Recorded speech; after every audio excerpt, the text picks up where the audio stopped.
स्वागत है आप सभी का। आपके साथ मैं हूं स्वप्निल। एक बड़ी खबर कोटा से आपको बता रहे हैं। यहां स्टेशन रोड पर एक रेस्टोरेंट है जिसमें एक बेहद दर्दनाक घटना सामने आई है। गैस सिलेंडर में पहले रिसाव हुआ, फिर सिलेंडर ब्लास्ट कर दिया।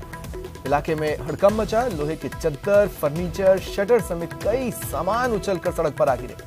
इधर निगम की एक दमकल मौके पर पहुंची और आग पर कड़ी मशक्कत के बाद काबू पाया गया। हालांकि गनीमत यह रही कि हादसे में कोई गंभीर रूप से घायल नहीं हुआ है। ज्यादा जानकारी की बात करेंगे सहयोगी ओम प्रकाश से। ओम प्रकाश, क्या जानकारी है? देखिए, स्टेशन रोड स्थित एक अंगीठी रेस्टोरेंट का यह मामला बताया जा रहा है। गैस सिलेंडर में रिसाव के बाद बहुत बड़ा तेज धमाके के साथ ब्लास्ट होने के बाद पूरे वो आग लगने की जो है घटना हुई। उसके बाद पूरे इलाके में हड़कंप सा मच गया। हालांकि ब्लास्ट होने के बाद लोहे की चादर, फर्नीचर, शटर सहित अन्य सामान उछलकर गिर गए, जिससे बड़ा हादसा तो हालांकि कहा जा सकता है टल गया, लेकिन ये कहा जा सकता है कि कई सामान जलकर खाक हो गए और जो है आग भयंकर अंदर से लगी। लेकिन आसपास कोई ज्यादा लोग नहीं होने के कारण की कोई हताहत नहीं हुआ, कोई गंभीर घायल नहीं हुआ। ये एक गनीमत की बात रही। हालांकि निगम की एक दमकल ने मौके पर पहुंचकर आग पर पूरी तरह से काबू पा लिया, लेकिन ब्लास्ट इतना जबरदस्त था कि आसपास के इलाकों में उसकी जो है गूंज सुनाई दी। फिलहाल भीमगुंडी थाना पुलिस है पूरे मौके पर पहुंची और पूरे आग लगने के जो कारण है वो उनकी जानने में जुटी हुई है। और प्रारंभिक कारण जो बताए जा रहे हैं कि रिसाव होने के बाद जो है गैस सिलेंडर में ब्लास्ट हुआ और आसपास के इलाकों तक यानी कि सड़क तक जो है लोहे की चादर, शटर सहित अन्य सामान जो है उछल कर गिर गए।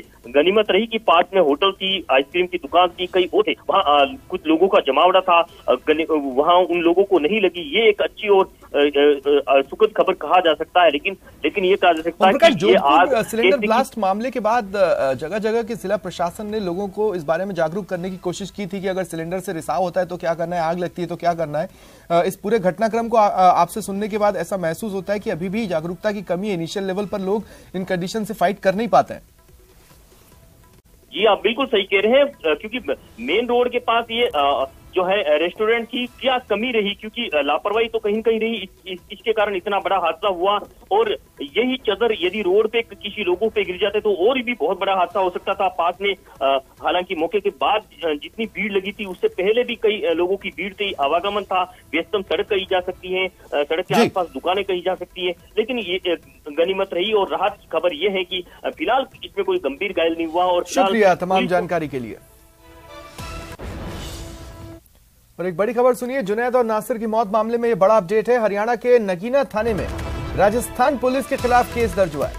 देखिए, आरोपी श्रीकांत का जो परिवार है वो लगातार राजस्थान पुलिस पर गंभीर आरोप लगा रहा है, जिसके बाद ये केस दर्ज किया गया है। आरोपी श्रीकांत की मां के प्रार्थना पत्र पर मामला दर्ज हुआ है और जांच सौंपी गई है एएसआई जगराम को। ये बड़ी खबर आपको बता रहे हैं। कई आरोप पुलिस पर आरोपी श्रीकांत का परिवार लगा रहा है और इस संबंध में केस दर्ज करवाया गया है। श्रीकांत की मां ने प्रार्थना पत्र देकर यह मामला दर्ज करवाया है। हरियाणा के नगीना थाने में राजस्थान पुलिस के खिलाफ केस दर्ज हुआ है। एएसआई जगराम को मामले की जांच सौंपी गई है।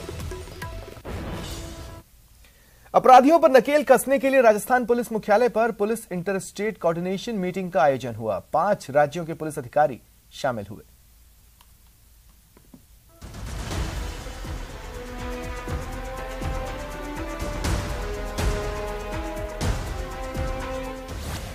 अपराधियों पर नकेल कसने की तैयारी। पीएचक्यू में 5 राज्यों के अधिकारियों की बैठक। पुलिस ने बनाई खास रणनीति। उत्तर भारत में बढ़ रहे गैंगस्टर्स के नेटवर्क को नेस्तनाबूद करने के इरादे से राजस्थान पुलिस मुख्यालय में एक खास मीटिंग हुई। पुलिस इंटरस्टेट कोऑर्डिनेशन मीटिंग में गैंगस्टर्स के रंगदारी वसूलने, दिन दहाड़े हत्या, हथियार और नशे की तस्करी को पूरी तरह से खत्म करने पर चर्चा की गई। संगठित अपराध पर एकजुट होकर नकेल कसने के इरादे से बैठक हुई। मीटिंग में हरियाणा, दिल्ली, पंजाब, गुजरात और राजस्थान के अधिकारी शामिल हुए। डीजी, एडीजी, आईजी और डीआईजी रैंक के टॉप ऑफिसर मौजूद रहे। मीटिंग की कमान डीजीपी उमेश मिश्रा ने संभाली। इंटरस्टेट ज्वाइंट ऑपरेशन की जरूरत बताई गई। मीटिंग में विदेशों में बैठकर कारोबारियों से रंगदारी वसूलने सहित गंभीर अपराधों पर जानकारी साझा की गई। मीटिंग में मौजूद पुलिस ऑफिसर्स ने गैंग वॉर और गैंगस्टर्स पर रोक के लिए इंटर स्टेट ज्वाइंट ऑपरेशन की जरूरत बताई। डीजीपी उमेश मिश्रा ने गंभीर अपराधों में बाल अपचारियों पर प्रोफेशनल अप्रोच की जरूरत बताई। हम लोगों ने इंटर स्टेट कोऑपरेशन को कैसे और बेटर किया जाए ताकि जो गैंग्स सक्रिय हैं, जो फायरिंग इंसिडेंट्स में शामिल हैं, एक्सटॉर्शन कॉल्स में शामिल हैं, उन पे कैसे प्रभावी नकेल कसा जा सके, इस बारे में बहुत सार्थक वार्ता हुई।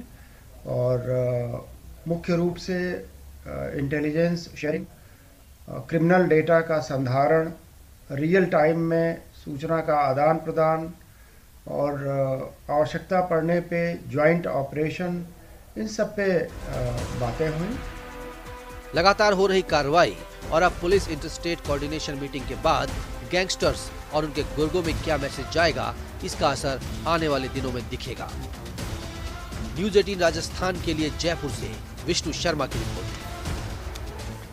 Arms dealing, drugs racket connection मामले में एनआईए ने देश के कई राज्यों में कार्रवाई की। राजस्थान के भी कई जिलों में एनआईए की टीम ने सुबह से ही छापेमारी की। गैंगस्टर्स, उनके गुर्गों पर एनआईए की यह कार्रवाई की गई। एनआईए ने गैंगस्टर्स के ठिकानों पर मारा छापा।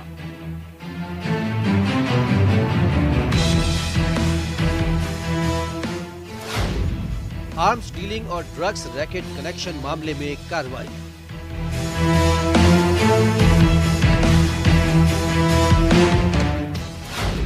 गैंगस्टर्स के गुर्गों के लिए ऑपरेशन शुरू।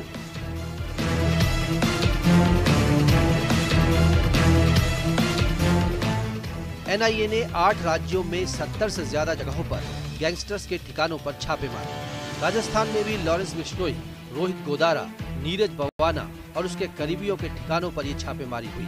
आर्म्स डीलिंग और ड्रग्स रैकेट कनेक्शन मामले में ये कार्रवाई हुई है। राजस्थान में जोधपुर, श्रीगंगानगर, सीकर सहित कई जगहों पर एनआईए ने छापा मारा।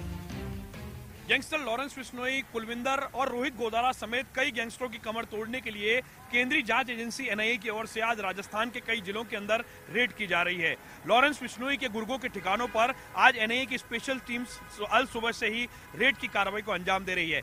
एनआईए के सोर्सेस का कहना है कि लगातार ड्रग्स और इसके अलावा हथियारों की डीलिंग से जुड़े मसलों को लेकर के जो इनपुट मिल रहे थे, उसके बाद में पिछले साल कुलविंदर के खिलाफ एक एफआईआर दर्ज की गई। मादक पदार्थों की तस्करी से जुड़ा यह मामला दिल्ली के अंदर एनआईए ने दर्ज किया, लेकिन जब राजस्थान का नेटवर्क भी सामने आया तो 8 राज्यों के 70 ठिकानों पर आज सुबह से ही कार्रवाई चल रही है। जोधपुर में टीम ने कैलाश मांझू के घर और दूसरे ठिकानों पर तलाशी शुरू की।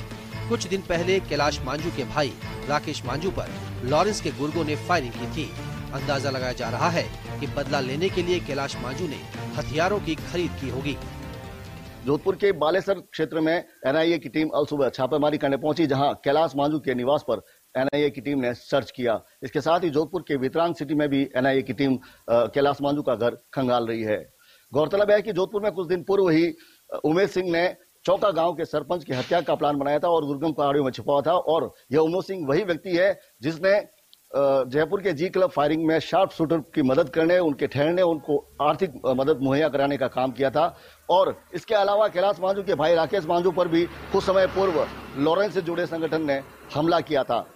इसके बाद अब एनआईए की कार्रवाई के बाद ये माना जा रहा है कि राजस्थान में संगठित गिरोह की कमर तोड़ने की तैयारी एनआईए ने कर दी है। तो सीकर में गैंगस्टर अनिल उर्फ पांड्या के ठिकानों पर एनआईए ने घर में करीब 5 घंटे तक तलाशी अभियान चलाया। पांड्या जिले का हार्डकोर बदमाश है। सीकर में एनआईए ने गैंगस्टर अनिल उर्फ पांड्या के गांव खांजी का बास में उसके घर में आज सर्च ऑपरेशन चलाया। सुबह 4 बजे एनआईए की टीम पांड्या के घर पहुंची और 9 बजे तक यानी कि 5 घंटे तक पूरे घर के चप्पे चप्पे की तलाशी ली गई। हालांकि जानकारी ये मिल रही है कि कोई बहुत ज्यादा जो वहां पर कोई चीजें नहीं मिल पाई हैं, लेकिन फिर भी एनआईए की जो कार्रवाई है उसको पूरी तरह से गोपनीय रखा गया और बहुत ज्यादा यहाँ की जो जांच एजेंसियां हैं या पुलिस है उनको भी जानकारी नहीं दी गई है। श्रीगंगानगर जिले में भी एनआईए की कई टीमों ने छापेमारी की। यहां से 2 युवकों को राउंड अप किए जाने की भी सूचना है। श्री गंगानगर जिले में भी 3 जगह पर एनआईए की टीम के द्वारा अलसुबह दबिश दी गई है। हालांकि अभी भी अधिकृत रूप से एग्जैक्ट लोकेशन की जानकारी हमें नहीं मिल पा रही है, लेकिन संभावना जताई जा रही है कि मोटे तौर पर श्री गंगानगर जिले के अनूपगढ़, श्री विजयनगर और साधुशहर क्षेत्र में एनआईए की टीम के द्वारा दबिश दी गई है। किस चीज को लेकर दबिश दी गई है, क्या किसी को डिटेन किया गया है और क्या पूछताछ में और छापामारी के अंदर अभी मिला है, ये सारी जानकारी अभी अपडेट होना बाकी है। एनआईए के संबंध में कार्रवाई है, इसके संबंध में लोकल पुलिस से इमदाद मांगी गई है। कुछ जगहों पे 3 टीम्स हमने दी हैं, अभी भी कार्रवाई अंडर प्रोग्रेस है और इसके संबंध में ऑफिशियल वर्जन जो है वो एनआईए के अधिकारी। एनआईए की प्रदेश में हुई ताबड़तोड़ कार्रवाई से गैंगस्टर्स और उनसे जुड़े गुर्गों में खलबली मची हुई है। वहीं दूसरी ओर एनआईए लगातार कार्रवाई कर रही है। Bureau report, news 18 Rajasthan. जरूरतमंद गरीब 30,000 महिलाओं को घर बैठे काम दिलाने के नाम पर धोखाधड़ी वाला मास्टरमाइंड पुलिस के हत्थे चढ़ा। पुलिस ने आरोपी भूपेंद्र सिंह धीरावत को 1500 किलोमीटर पीछा कर ट्रैक किया और उत्तराखंड में गिरफ्तार किया। पीड़ित महिला ने 24 दिसंबर 2021 को माता का थान थाने में रिपोर्ट दर्ज करवाई थी, जिसमें मैसर्स पर्यावरण संरक्षण जन कल्याण समिति के नाम से धोखाधड़ी करना बताया था। आरोपी ने जोधपुर, जयपुर, नागौर, अजमेर समेत कई जिलों की महिलाओं से लाखों की धोखाधड़ी की थी।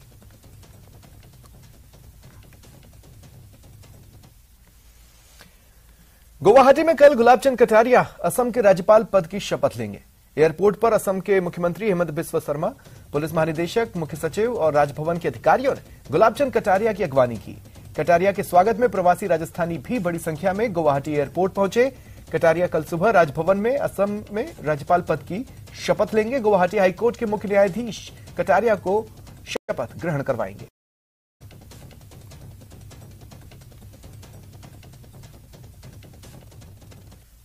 और इधर असम में कटारिया के स्वागत के लिए प्रवासी राजस्थानियों में हर्ष और उल्लास का माहौल है। प्रवासी मारवाड़ी समुदाय कटारिया के स्वागत के लिए हर तरफ बेताब है। कटारिया के सम्मान में खास मारवाड़ी गीत की रचना की गई है। दरअसल पूर्वोत्तर से राजस्थानी समुदाय का खास रिश्ता है। आजादी के पहले से ही उद्योग और व्यापार के सिलसिले में मारवाड़ी समुदाय का यहां आना शुरू हुआ और उन्होंने अपनी मेहनत और संघर्ष की बदौलत अपनी अलग पहचान बनाई। आज प्रवासी राजस्थानी पूर्वोत्तर के विकास की धुरी है। महिलाएं उत्साहित हैं क्योंकि अब असम और राजस्थान का समन्वय और भी ज्यादा बढ़ेगा, पहले भी बढ़ते आया है। साथ साथ कला क्षेत्र के और सब क्षेत्रों में विकास होगा। हमें आशा ही नहीं, पूर्ण विश्वास है कि गुलाबचंद जी कटारिया जी के आने से असम और राजस्थान का समन्वय, भाईचारा, आपसी सद्भाव और ज्यादा बढ़ेगा। प्रकृति में परिवर्तन रही बयार है, बसंत की बहार है और सामने होली को त्योहार है। इन त्योहारी बेला में अपनी माटी और अपने लोग के सौरभ सभी न भावे। ऐसे में हम असमवासी मारवाड़ी समाज परिवार के लिए माननीय महामहिम के रूप में आदरणीय गुलाबचंद जी कटारिया साहब और मां कामाख्या की शक्ति पीठ में पधारने से सर्वर्ण पधारने से समाज में दोहरी खुशी छाई। हम असम में रहने वाले राजस्थानी भाइयों को उनका अपूर्व स्नेह एवं आशीर्वाद प्राप्त होगा। मुझे आशा ही नहीं बल्कि पूर्ण विश्वास है कि हमारे नवनियुक्त राज्यपाल श्री कटारिया जी एवं असम के लोकप्रिय युवा मुख्यमंत्री श्री हेमंत बिस्वा शर्मा के नेतृत्व में असम विकास की ओर तेजी से अग्रसर होगा। हमारे समाज में कुछ भी अगर कोई तकलीफ आराम आएगी तो उनको वो सॉल्व करने की हम लोग अभिलाषा रखते हैं। और एक जुझारू नेता है और समझदार नेता है और उनका मैंने जब विधानसभा में लास्ट भाषण सुन के मैं बड़ा प्रसन्न हुआ। इतनी अच्छी बात उन्होंने कही, उसके लिए मैं उनको बहुत बहुत धन्यवाद दूंगा कि उनका अनुभवों का हमारे आसाम राज्य को बहुत लाभ मिलेगा और वो हमारे आसाम को और नई ऊंचाइयों पर लेके जाएंगे। हमें मारवाड़ी समाज को इस पे बहुत बड़ा गर्व है। हमें एक बार पुनः उनको बहुत बहुत धन्यवाद, बहुत बहुत बधाई। मां कामाख्या उनके ऊपर अपना सदैव आशीर्वाद बनाए रखे। और महामहिम जी के स्वागत के साथ साथ हम अपने जो विषय हैं उनके सामने रखेंगे और हमें पूरा विश्वास है कि हमारे अभिभावक, हमारे गार्जियन हमारे बीच उपस्थित हो रहे हैं और हम उनके साथ मिलकर के उनको जब भी हमारे सहयोग चाहिएगी हम उनको सहयोग देंगे। बहुत बहुत धन्यवाद। आप हमेशा से हमारे लिए एक प्रेरणा का स्रोत रहे हैं और एक गार्जियन के रूप में रहे हैं। क्योंकि हम राजस्थान से बिलोंग करते हैं और नॉर्थ ईस्ट में लंबे समय से रहते हैं।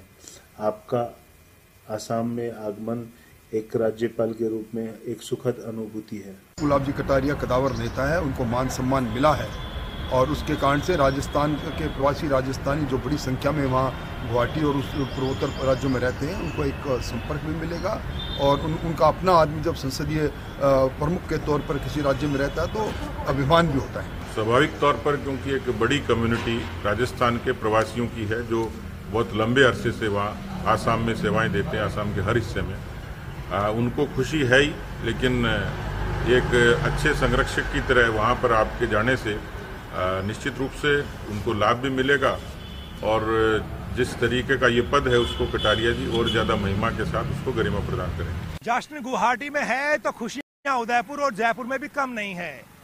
अपने लोकप्रिय नेता को राज्यपाल बनता देख बीजेपी के नेता और कार्यकर्ता प्रफुल्लित हैं, मगर साथ में एक सवाल भी है कि क्या संवैधानिक पद पर जाने के बाद गुलाब चंद कटारिया फिर कभी सक्रिय राजनीति में लौट पाएंगे या नहीं। कैमरा पर्सन दिलीप तेजी के साथ बाबूलाल घायल, न्यूज़ 18 जयपुर। मकराना के पूर्व विधायक भंवरलाल राजपुरोहित को 20 साल पुराने दुष्कर्म मामले में 10 साल की सजा सुनाई गई है। मकराना एडीजे कोर्ट ने 1 लाख रुपए का जुर्माना भी लगाया। पीड़ित ने 1 मई 2022 को पूर्व विधायक पर घर बुलाकर दुष्कर्म करने और गर्भपात करवाने का मामला दर्ज करवाया था। फैसला आते ही पूर्व विधायक कोर्ट में ही बैठे रहे, जिसके बाद पुलिस ने व्हील चेयर लेकर उनको कोर्ट से बाहर निकाला और राजकीय उप जिला चिकित्सालय ले गए, जहां उनका मेडिकल हुआ। इसके बाद उन्हें पुलिस जीप में बैठाकर परबतसर जेल ले जाया गया। की ओर से 7 गवाह हमने परिचित करवाए थे। इस बाद एडीजे साहब कुमकुम जी ने फैसला सुनाया, जिसमें 10 वर्ष का कठोर कारावास, 1 लाख का जुर्माना, अदम अदायगी में 10 माह का अतिरिक्त कारावास और 1 लाख रुपए परिवार दिया को प्रतिकर राशि के रूप में सजा सुनाई। रानीवाड़ा विधानसभा क्षेत्र में कांग्रेस एक्टिव मोड में। पूर्व विधायक रतन देवासी के नेतृत्व में हाथ से हाथ जोड़ो अभियान के तहत विशाल रैली निकाली गई। हजारों की संख्या में कांग्रेसी कार्यकर्ताओं ने भाग लिया। पहले चरण की यात्रा सरनाऊ पंचायत समिति मुख्यालय से शुरू होकर 10 किलोमीटर सिवाड़ा में खत्म हुई। पूर्व विधायक रतन देवासी ने कहा कि कांग्रेस पार्टी हमेशा गरीब, मजदूर, किसान की आवाज बनती है, सभी कामों में जनहित तक पहुंचने का प्रयास करती है।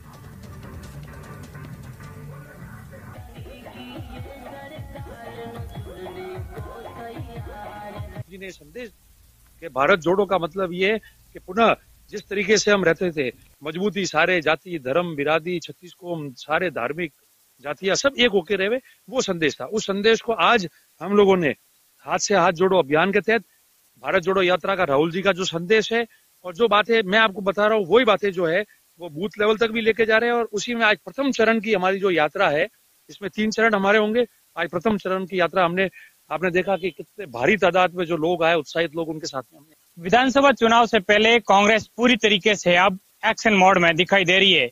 जालौर जिले के रानीवाड़ा विधानसभा क्षेत्र में आज कांग्रेस पार्टी की ओर से हाथ जोड़ो अभियान के तहत करीब 10 किलोमीटर लंबी पैदल यात्रा निकाली गई। पूर्व विधायक रतन देवासी के नेतृत्व में निकाली गई इस यात्रा के अंदर हजारों की संख्या में कांग्रेसी कार्यकर्ताओं ने भाग लिया। इस दौरान देवासी ने साफ तौर से जनसभा को संबोधित करते हुए कहा कि कांग्रेस हमेशा गरीब, मजदूर है, उन ऐसा लोगों के हितों के लिए हमेशा खड़ी होती है। इसको लेकर हमारे नेता राहुल गांधी भी देश के अंदर भारत जोड़ो यात्रा के साथ में ही पूरे देश को एकजुट करने में जुटे हुए।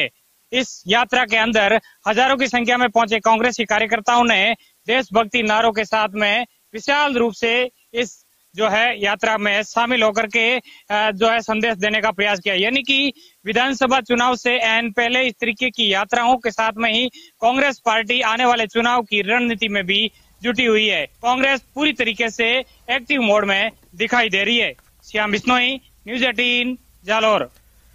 टोंक में न्यूज़ 18 राजस्थान की खबर का बड़ा असर हुआ। खबर दिखाने के बाद वन विभाग की पोल खुलकर सामने आ गई। आखिरकार मध्य प्रदेश के मजदूरों को मजदूरी मिली। आज मजदूरों और वन विभाग के अधिकारियों के बीच हुई वार्ता के बाद मजदूरों को 9,65,000 रुपए नकद दिए गए। कल रात सिर्फ 1,90,000 बकाया बता रहे थे। दरअसल वन विभाग ने देवली रेंज में गड्ढे खुदवाए, जिसके सिर्फ 50,000 रुपए दिए। 70 से ज्यादा मजदूरों ने महिलाओं के साथ मिलकर काम पूरा कर पैसे मांगे तो अधिकारियों ने मना कर दिया। देर शाम सभी मजदूर बच्चों और महिलाओं के साथ कलेक्ट्रेट पर पहुंचे और डेरा डाला। खबर दिखाए जाने के बाद प्रशासन ने मजदूरों के लिए नगर परिषद के रैन बसेरे में खाने और रहने की व्यवस्था की। सुबह वन विभाग के अधिकारियों से बात कराने का आश्वासन दिया। पैसे मिलने के बाद मजदूरों ने न्यूज 18 राजस्थान का आभार जताया। हमारा पेमेंट होता था 13,94,000 रुपए, उसमें से हमें काट पीट कर 11,65,000 का भुगतान हुआ है। आज कितना भुगतान किया आपको? आज 9,65,000 रुपए मिला है। उसके अंदर इसका विवाद का शुरुआत ये थी कि हमारे विभागीय कार्यों में एक बिचौलिया था, जो कि हमारे जिसको हमने ठेकेदार के उसमें हमने इनको बुलाया था, जो लेबर को उन सबको लेकर आया था जो हमारे विभागीय कार्य होते हैं उसको करने के लिए। वो कार्य पूर्ण होने के बाद हमसे पैसा लेके भाग गया और उनको पैसा उसने उसको दिया भी नहीं। हमने भी मीडिया में चलाई थी। मीडिया में चलाए थे आपने, सब मीडिया वालों ने। हमारा भुगतान हो चुका है, मध्य प्रदेश के रहने वाले, इसमें हमारी कोई राशि बाकी नहीं है। फिलहाल इतना ही, मुझे दें इजाजत, नमस्कार।